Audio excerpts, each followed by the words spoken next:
I'm Jordan from Intelligo, and I'm going to show you some of the moderation features of the Watch Now rooms.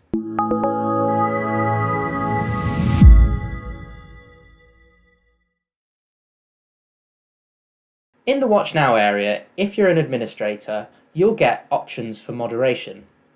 If you click on the Moderate option, you'll see it split in half.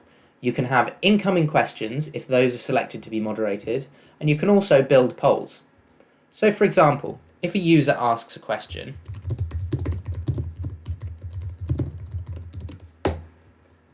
it gets elevated to the Moderate area. As a moderator, I can choose whether that's a relevant question to display to everyone else, or if I want to archive it and hide it. I'm going to approve this one. Then, when it appears in the questions and polls area, that's viewable by everybody. However, as a moderator, I can still choose to delete it, promote it to the top of the list, or reply in line. Other users can also choose to like the question. For the polls, what I can do is ask a question of my audience.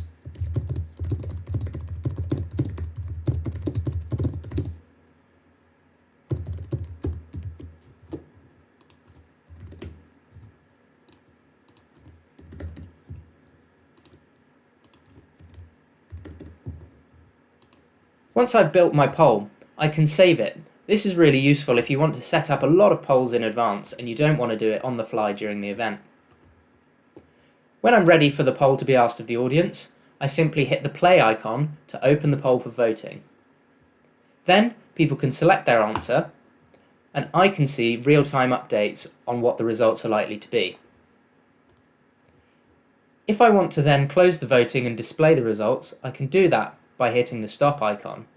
If I don't want to display the results, I can simply archive the poll, and the results are stored in the back end for the admins to download later. For this one, I'm going to display the results to my audience. You'll see now that the results get displayed in the right-hand side in the questions and polls area. If for any reason I want to go back to this poll later, I can do that by simply reopening it. Then people can change their answers. That's the moderation options for the Intelligo platform.